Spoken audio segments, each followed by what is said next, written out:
जलभराव, smart city और metro underground के मुद्दे प्राक्कलन समिति बैठक में आज प्राक्कलन समिति अध्यक्ष अजय विश्नोई की अध्यक्षता में हुई समीक्षा बैठक। कांग्रेस विधायक भंवर सिंह शेखावत ने शहर के जलभराव, स्मार्ट सिटी और अंडरग्राउंड मेट्रो की अनिश्चितता पर सवाल खड़े किए। राजवाड़ा गोपाल मंदिर के बार बार रेनोवेशन पर खर्च की जा रही रकम का मुद्दा भी उठाया। बैठक में मेट्रो और जल भराव का मुद्दा विशेषकर चर्चा का विषय बना। प्राक्कलन समिति अध्यक्ष अजय विश्नोई ने बताया, आज कई मुद्दों सहित मेट्रो का मुद्दा भी उठा है। नहीं, आज की बैठक में जब लोकल गवर्नमेंट का मामला आया है तो हमने यही कहा कि भाई बार बार राजवाड़ा गोपाल मंदिर कम से कम 25 बार तो आपने इसका रेनोवेशन कर दिया।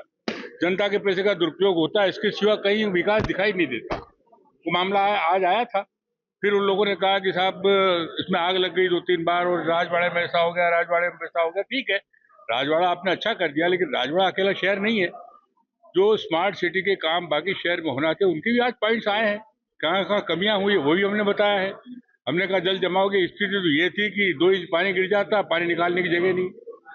अभी BRTS की स्थिति अपने पुल, आपने इतना करोड़ों रुपया लगा करके आप BRTS फिर तोड़ना है, तोड़ने वाले नहीं मिल रहे हैं, और तोड़ने के बाद में फिर वो 14 करोड़ का खर्चा। तो ये सारी बातों को हमने आज रेज किया है और गवर्नमेंट को जितना बताना हम बताएंगे। और इस कमेटी ने भी आज विचार किया है।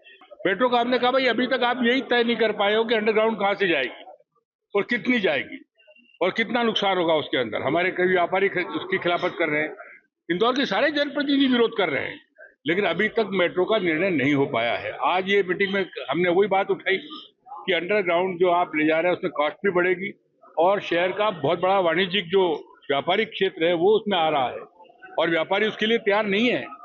और इसलिए अगर वो बड़ा नुकसान करके हम अगर मेट्रो ले भी आएंगे तो बड़े नुकसान की प्रतिपूर्ति होगी कैसे। तो मेरा समझता हूं कि आज भी कमिश्नर साहब ने कहा है, कलेक्टर साहब भी थे, इनके मेट्रो पे पुनर्विचार कर रहे हैं। अभी अंडरग्राउंड कहाँ से लेना है, बंगाली चौराहे से लेना है, रेडिसन से लेना है, अभी निर्णय नहीं हो पाया। और मैं समझता हूँ कि सारे जनप्रतिनिधियों को लेकर के एक बार बैठेंगे ये लोग। आज कहा गया है कि आप सबसे पूछिए, जनता से पूछिए, व्यापारियों से पूछिए और फिर उसके बाद कोई निर्णय लीजिए।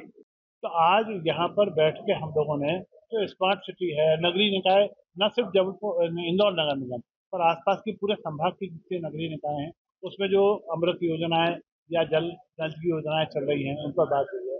पब्लिक हेल्थ की दृष्टिकोण से अपन ने बातचीत करी है। तो गांव-गांव के अंदर जो नल जल योजनाएं चल रही हैं या समूह नल जल योजनाएं जो चल रही हैं उसमें किसी प्रकार की कोई तकनीकी दिक्कत है या कब तक पूरी होने वाली है, कैसे होने वाली है, उस पर विचार किया गया है।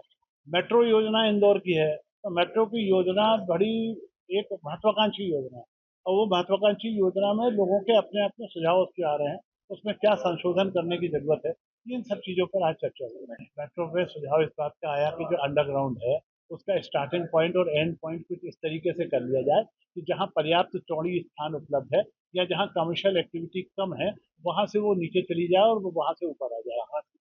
देखिए, सुझाव तो आए हैं, वो हम लोग सुझाव सरकार को भेजेंगे, सरकार उसकी प्रैक्टिकलिटी पर अध्ययन करेगी और अध्ययन करने के बाद निर्णय लेगी। तो आज के तारीख में इस चीज को हम पब्लिकली कह नहीं सकते।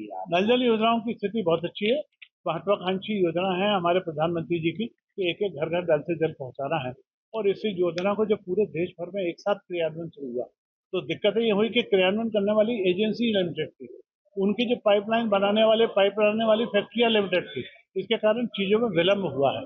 पर वो विलम्ब होने के बावजूद भी हम सकारात्मक दृष्टिकोण से बढ़ रहे हैं और ऐसे कई जिले हमको दिखे हैं जहां 90% से ज्यादा गांवों के अंदर नल जल योजना क्रियान्वित हो चुकी है। बाकी जो समूह नल जल योजनाएं हैं उनका टारगेट तय हुआ है कि 2026 के एंड तक हम हर घर तक नल से जल पहुंचा दें।